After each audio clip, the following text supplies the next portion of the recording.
Welcome, everyone, to Ladder Daily Digest. We honor creators, and the creator we have with us today is Cheryl Bruno. She has authored some books, and we're happy to see her. And we're doing a little series we're going to try to do called Sunstone Sneak Peek. Cheryl's our first guinea pig. We'll see how things go. Cheryl, tell us about some of the books that you have out. Hi, everyone. Well, I've been really productive in the last few years. 2 years ago, I came out with Method Infinite, a book I did with two co-authors, Nick Latursky and Joe Swick. And it's about Freemasonry and the Mormon Restoration. And that was published by Coford Books in 2022. And then this year, I've had two books out. One of them is Secret Covenants, talking about Mormon polygamy. And I am the editor of, 12 essays on early Mormon polygamy by some great authors, Don Bradley, Todd Compton, Susan Staker, and some new authors that are publishing their first article with me.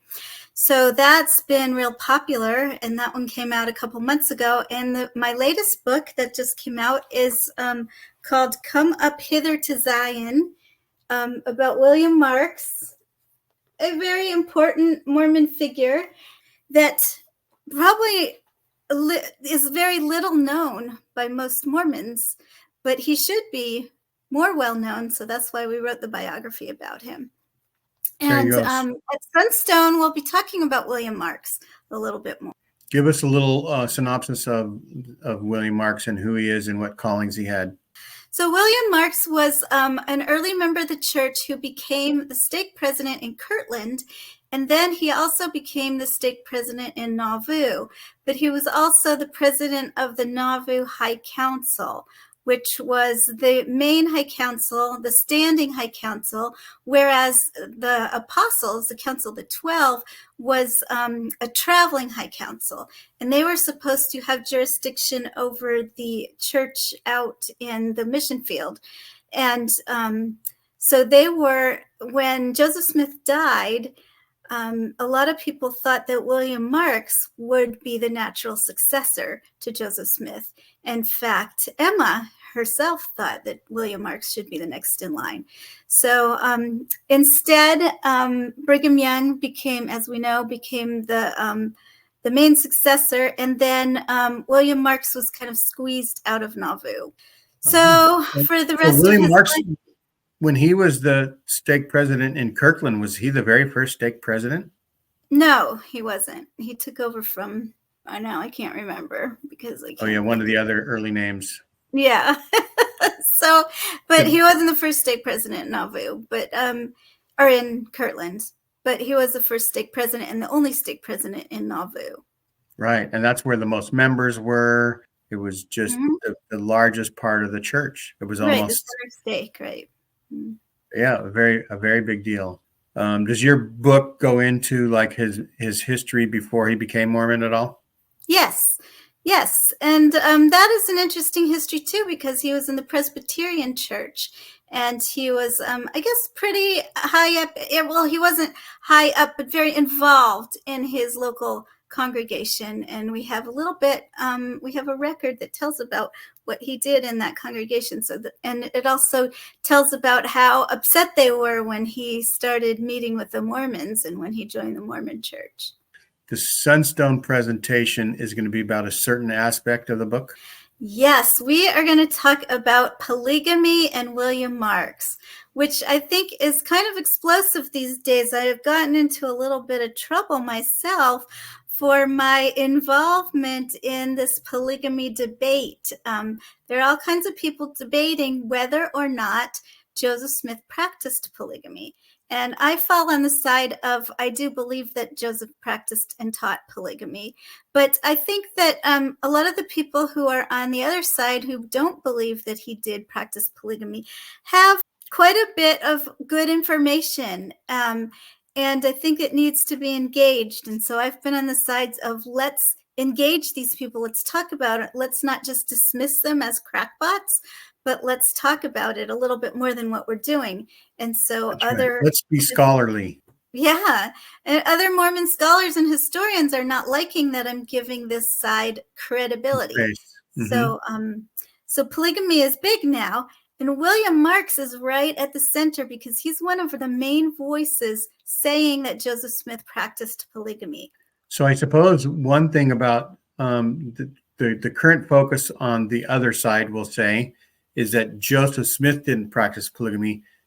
I guess there's a spectrum of believers, but do some people think that polygamy wasn't even practiced at all in the Nauvoo period? Well, no, I don't think that anyone says that. That we know that polygamy was practiced in the Nauvoo period, but some people are saying that maybe it was John C. Bennett, it was Brigham Young, and others who started practicing polygamy without Joseph Smith's knowledge. And when Joseph Smith found out about these things, he always condemned it. He excommunicated people for practicing it. And so his public statements were that he was against polygamy.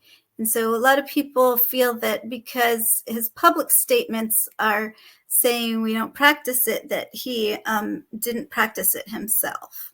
That's right. I remember lessons, and I don't know if people get taught different things, and so then when they become called teachers, that they say what's on their mind or what's in the manual. But I remember being taught that Joseph was only commanded to write down Section 132 on polygamy as a revelation, and then it wasn't practiced until 1853 when they were safe in Utah. Now, that point of view is to make sure that we don't say that LDS people were breaking the law, right?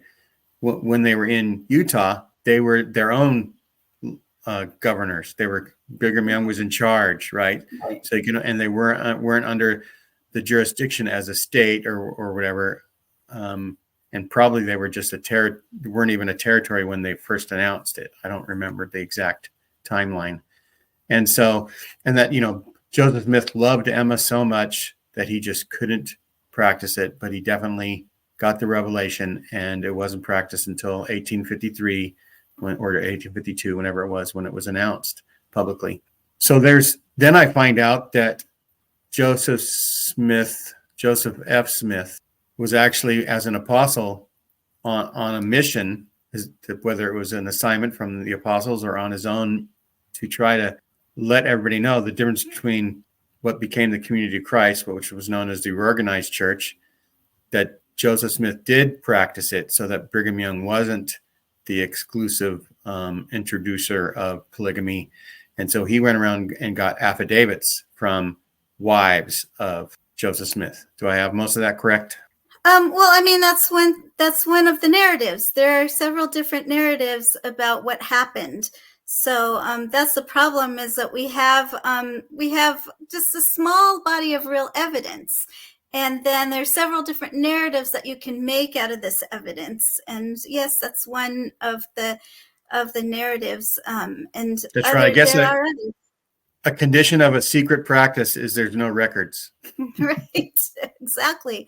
So because it was secret, it's hard to dig out the records. But I mean, I feel that there are enough records to show us that Joseph Smith did practice it. But it's, they're like in the case of William Marks, and you'll see during my presentation, and John Dinger and I are doing this presentation together. We are co-authors of the book. And we will talk about what the strengths and the weaknesses are of William Marks's, because he made the statement in several different places, and the statement is pretty much the same. He said the same thing over and over and over, maybe 3 or 4 different times in different publications. And so you can read them. And there are different ways you can look at the statement. But it's not the only thing that we have of William Marks that nails down the polygamy debate. So we're going to talk about some of those other things also in our presentation, and I think that's what will make it interesting. That a lot of people know about William Marks's statement that he made in about Joseph Smith coming to him near the end of his life and saying, "I think we made a mistake about polygamy." But right. They don't know some of the other things. Right. That's where that comes from. Okay. Mhm. And then what happened with William Marks after Joseph Smith died? So after Joseph Smith died and he was pushed out of Nauvoo, he kind of went on a little search of like, where is the truth? So he affiliated with James Strang's movement for a while, and he was like a bishop also, and very influential in James Strang's movement, and helped him dedicate the temple that James Strang was building. And then he became disillusioned with James Strang because William Marks was never really for polygamy. He never liked polygamy, and neither did his wife. And so when James Strang started to bring polygamy into his movement, I think that's one of the reasons why William Marks left that movement. And he went with Charles Thompson, and he was also very involved with Charles Thompson in helping them find a gathering place. And Did then they have a different name of a church? the Benemites. Oh, there you go. Yes. So then their movement kind of imploded, and then William Marks was influential in getting Joseph Smith III to come on with the then reorganized church. They had reorganized the church, but they didn't have a leader really at first. And so William Marks helped to bring Joseph Smith III in, and he also ordained him, and he served as his first and only counselor for the first few years of Joseph Smith III's ministry. And about when did William Marks die? You're asking me dates. Yeah. My mind is such that I need to look up dates. Like, I don't have them in my head. Soon after, maybe. No, I mean, he lasted a little while. Like 10, 12 years, I'm thinking. Okay. So what your Sunstone presentation is going to focus on the polygamy aspect. Yes. What bombshells can you tell us now, and what bombshells do you want to reserve for the presentation to try to? Okay, I will tell you one bombshell, and this is in 1843, Joseph Smith was bringing young women into his. He was starting to propose marriage to young women. And this is something that people have a hard time with. But William Marks actually had a daughter who was also 15, turning 16 at this very time in 1843, and her name was Sophia. And we have some evidence that Joseph Smith also proposed marriage to Sophia Marks. And this is actually pretty good evidence, because when you consider that many of the wives of Joseph Smith, we have maybe just one document, or maybe a late affidavit or something that's telling about the proposal or the marriage. But with Sophia Marks, we actually have 4 documents that tell us about this. And so I think this will be something people have not heard of, and that will be pretty much of a bombshell. And do some things just have like her initials, like SM or something like that? No, they do not. They do not have her initials. They actually have her. They talk about William Marks's daughter. Okay. Yeah. So I think at the time, the consensus is that a daughter that marries Joseph Smith sort of guarantees the celestial kingdom for the whole rest of the family. Is that? That's what was said in some of the cases. Yeah. Mm-hmm. Yeah. Is that part of Sophia's story as well? No, not that we have. We just have mostly just accusations, but and sort of a whispering campaign, and they're not real strong. None of them stand real strong by themselves. And you'll hear about it in the Sunstone presentation. But as I said, some of the other wives of Joseph Smith, we don't have a lot of evidence either, and we are pretty sure about what happened. And so here, I think with 4 different accusations, I think we have a pretty good idea that maybe that was happening. That's right. So everybody, Sunstone is August 1st, 2nd, and 3rd at, I think it's at the University of Utah, the buildings that are at the university. And your presentation is what time and what day? It's Friday at 12:20. Unfortunately, we have a lot of good presentations that will be going on at the same time. That's right. So we'll see how, impactful maybe this show is on some attendance. If it's bursting at the seams, we know that we did a good job. And yes. we won't say what the other option might be. But anyway, it's exciting. My wife and I will be there. We enjoy ourselves at Sunstone. I'm actually wearing the Sunstone sort of motto, more than one way to Mormon.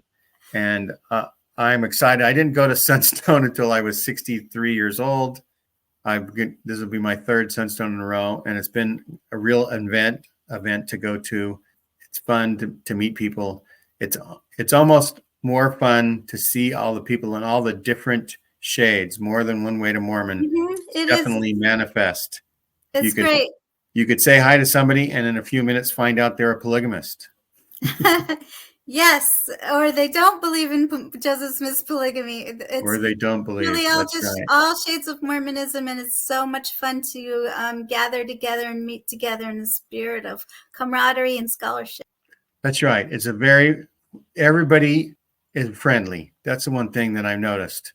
There wasn't any fist fights at all. I don't know if your presentation will cause that to be the first time. I hope not. In a long while, but we'll see. But anyway, thanks for coming on, Cheryl. I'll be attending and get to say hi to John. It'll be a fun day. So everyone, thank you, Gene. If you can hear this, come to Sunstone and have a great summer. Right? Bye-bye. Thanks. Always good to be here.